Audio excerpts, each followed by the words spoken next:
So the world. This is the end of our tarot journey, and then we're going to do the Fool after this, and then we're going to start the Minor Arcana. And when we think of the world, what do we think of? Like what when we hear the word? Both.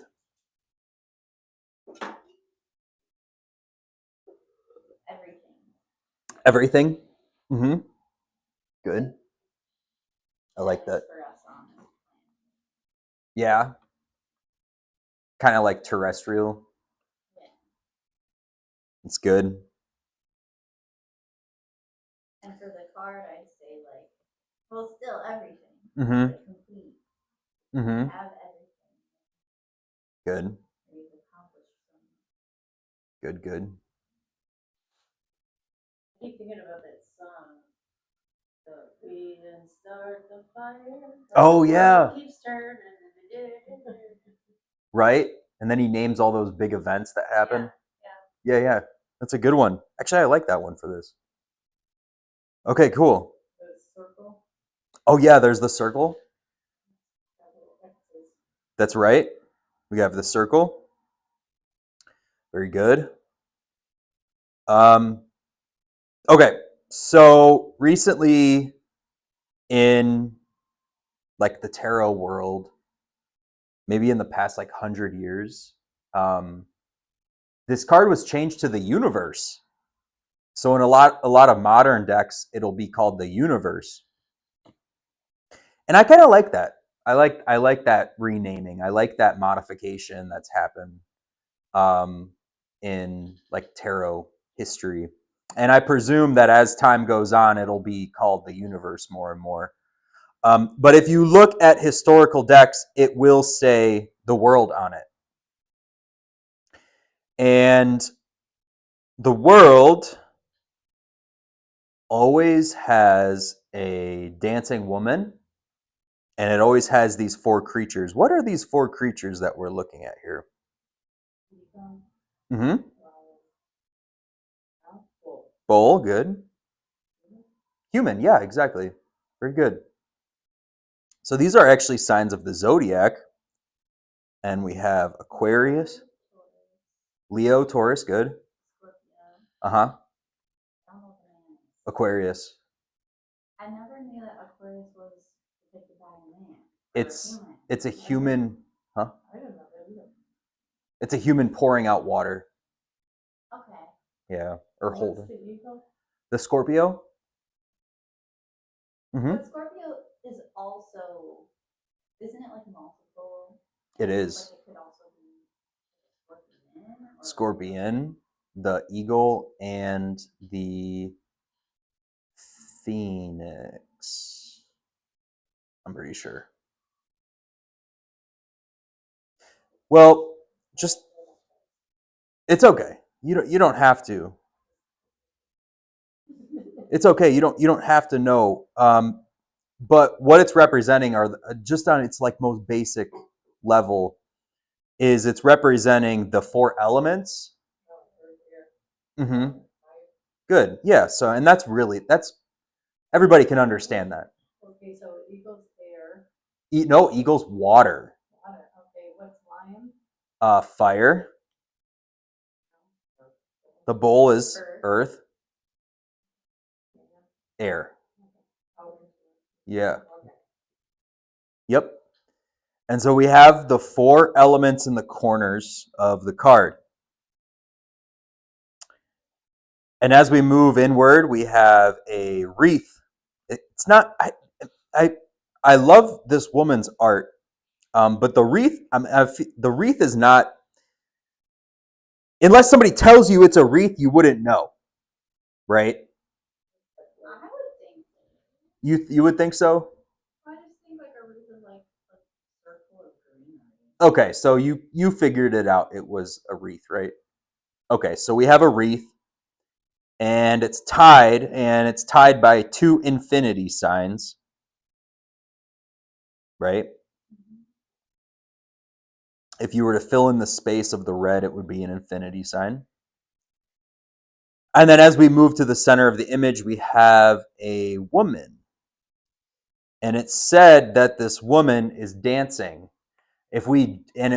I clearly remember having a conversation about the sun card and dancing, and about how when two people dance, there needs to be some type of understanding of movement and dynamic flow between the two people. You remember that conversation we had?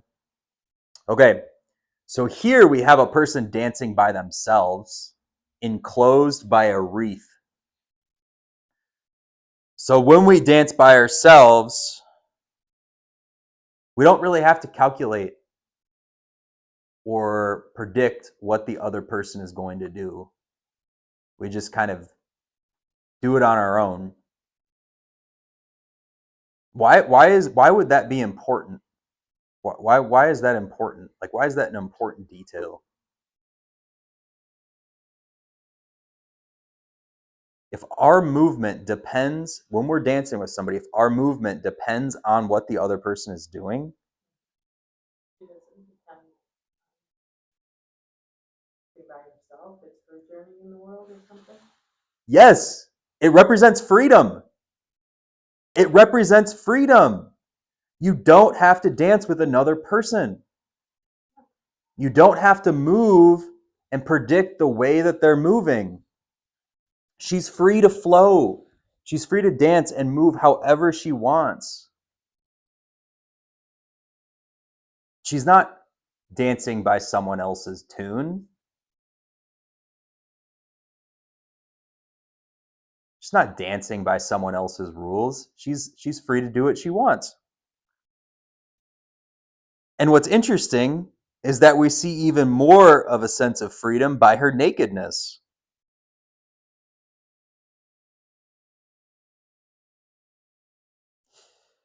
So I want to do something kind of fun, and I love showing people this. We're working with the number 21 here. And the world is 21. I want you guys to find the hangman in your deck. And then I want you to put the two cards next to each other. And the hangman is number 12.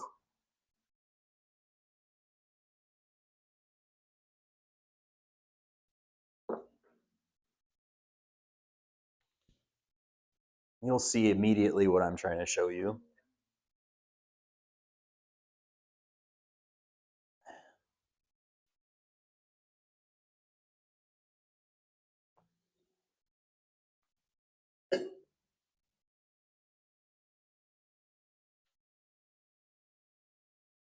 What do you see there, Sarah? The cross leg. I knew I recognized that from something. Uh-huh. Oh, I see now. Yeah, so we have the two legs that are crossed. Okay. And then one is up, right side up, and one is the other way around. Okay. So there's a clear connection here, especially because the hangman is number 12 and the world is number 21. Now, the hangman traditionally kind of represents sacrifice for the higher good, sacrifice for understanding what the hangman is suspended by. So we're quite obviously working with something that is the opposite of the hangman. So if the hangman represents kind of like the reversal of looking into and sacrificing for a higher self, or like your higher, what you believe to be a higher thing, then the world should represent seeing that higher thing in us, or the higher thing coming into us. So if the hangman is the sacrifice of going into the higher, then the world represents the freedom and the expansion and the knowing that the higher is actually inside of us. And we can simply see it by the body posture. We can see it numerically here with 21 and 12 being the reverse of each other. There's that relation.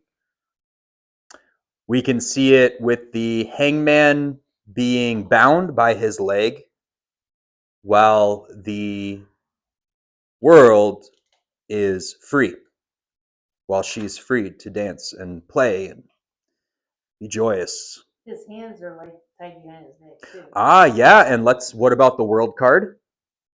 Are hers tied? No. No, they're free. No. She's free.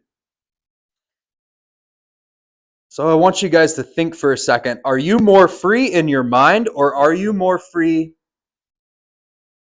physically?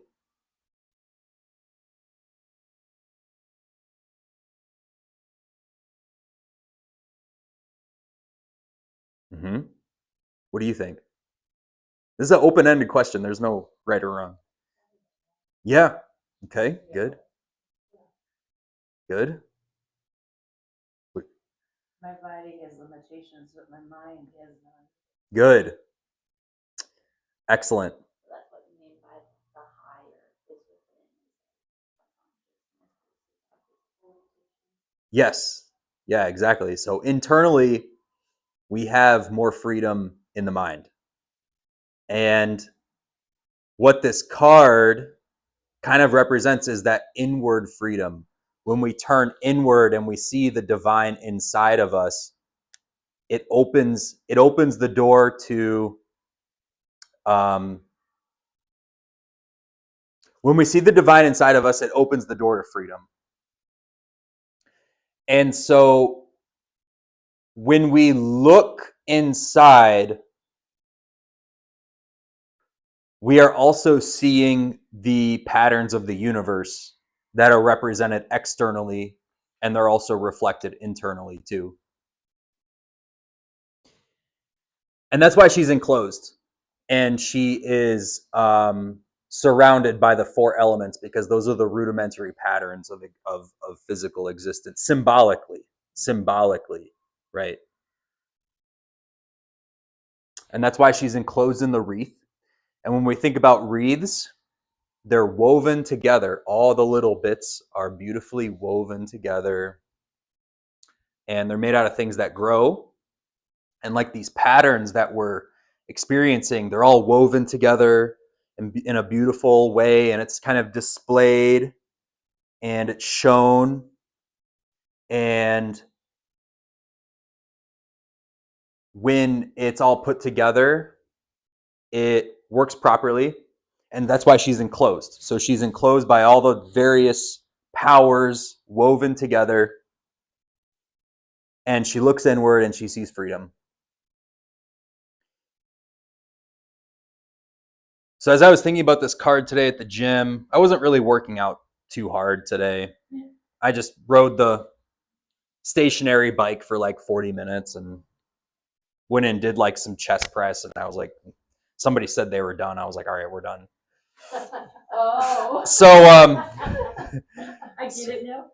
So while I was on the stationary bike though, I started to think of like, well, what does this mean to somebody that has like some internal battle internally, like, you know? And I started to think about people that had like psychotic disorders and like other various problems, and their internal world might actually be more limiting than the physical world.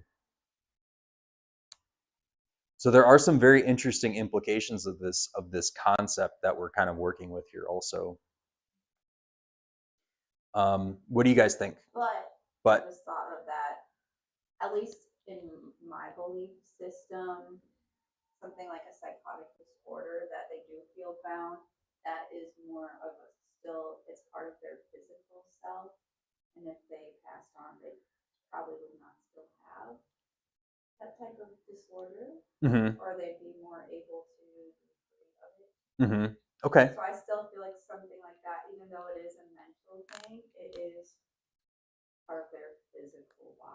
Mm-hmm. Nice. Cool. Yeah, I think she said, because there's some genetics usually for the severe mental illnesses. Usually there's genetic Mm-hmm. schizophrenia that just pop out of nowhere. True. Yeah. Which is, again, goes more to the physical. Mm-hmm. I'm just thinking about, I don't know if this applies or not, I'm just thinking about, my daughter was just telling me about this woman that's in her husband's side, like his sister, and she has like 4 little kids, and she's had some kind of psychotic break with reality, and she's got schizophrenia, and they took her to the psychiatrist, and they got her medicine. I think they had her locked up too in a hospital. They got her medicine, and she's refusing to take her medicine, and she's just whacked out and doing all kinds of strange things, saying all kinds of strange things, dragging these 4 little kids around with her. And quite frankly, everybody's scared to death for the little kids. But I don't know, when I think about that, I'm scared for the little kids too, just hearing about it. Mm-hmm. But her mother, her actual mother, finally said, "Don't come to me anymore because there's nothing I can do for you. I can't help you if you won't take your medication." Mm-hmm. And she's telling me this story, and I'm thinking, oh my God. But in that respect, what Sarah was saying, your mind is your prison. Mm-hmm. Your mind is in your prison. I can't think of any other. She's in prison in her mind. Yeah. And she doesn't even know it. That's the whole thing. I don't think she knows it. Or if she even cares. Yeah. That's sad. This is one of those odd cards that represents freedom, but it represents restricted freedom. Because of the wreath surrounding her. The wreath surrounding her, yeah. It also represents. So I'll tell you this. I haven't revealed this detail yet.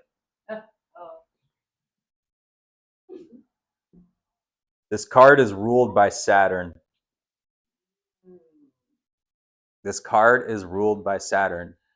So if we think about all the little things that I've kind of sprinkled out through this small discussion, I mentioned physical forces being out there in the universe, but also internally. These physical forces restrict us.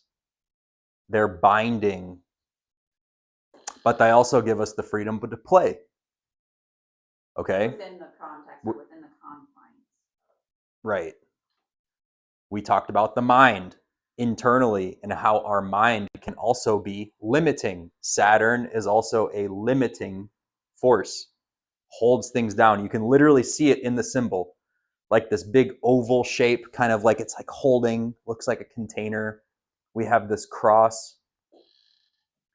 So these things out in the universe also bind us. So this card is very juxtaposing because it represents freedom within limitation. But the more that you understand the rules of the universe, the more you can play around with them. Exactly. You have to know. Like, Go ahead. You not have witchcraft, but like, like, you know. you have to know the rules to play. That's like science. It's like science. Yeah. How are you going to play? How are you going to play in the sandbox of chemistry or biology if you don't know the rules? Yeah. You Like can't. Math, like all kinds of mathematics or color theory. Exactly. Yeah, to paint better. So this represents the freedom after you know the rules. And so, yeah, makes sense. right. And I was telling Sarah earlier today, I said, Sarah, I think next time that I do this, I want to start with the world card because it represents freedom once you know the rules. Like with the cards. Exactly. There's more open interpretation once you don't know more about the cards. Exactly. Exactly. So next time I do this, I'm going to start with the world and we're going to go backwards. So we're going to go world, judgment, sun, moon. We're going to do it the opposite way. All right. What do you guys think? I like it. Yeah, very nuanced, right? Very nuanced. Like I said last time, I feel like I know the superficial meaning, and then after class, I'm So much more it's depth. packed in there. Yeah. Mm-hmm. What do you think those things are? Oh, yeah, those are batons or wands. I was thinking it was Like the major. Oh, okay. Oh, I was thinking the major. You know, like the batons. Yeah, the batons. Yeah, baton. So like in the parade, the baton girls. Yeah. Yep. So they're batons, they're wands. I've also heard interpretation of like a candle, double-headed candle. Why would somebody put a double-handed candle? I don't know. Some of these cards, there's nothing in her hand. This is a very recent addition to tarot. Yeah, this is a very recent addition. It's not moving. This is the same deck you have on your table. Oh, I thought you said there was nothing in her hand. He said No. older decks. In older decks, there's nothing in her hands. Yeah. In older decks, there's nothing there. This is a very recent addition, like the past 100 years, that they've added the utensils. So there's like one person, like you said, like they added. So like, how much freedom do people when they're making their tarot deck, like the artist, add something, then is it like, oh, other people like it, so they add on? It's like, That's kind of what happened with this. So there was some modification that happened with this deck, the Rider-Waite, and then now it's kind of become like the new standard. So I suspect probably in the next like 30 years there'll be a deck that just like takes over and like that's the new standard. I was gonna say, I read in here Mm-hmm. that. Hold on. It's all right. Take your time.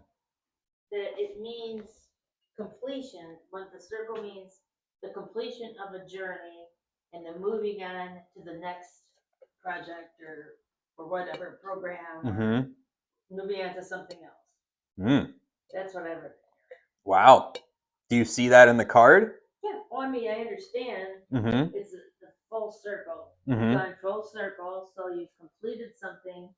Take time to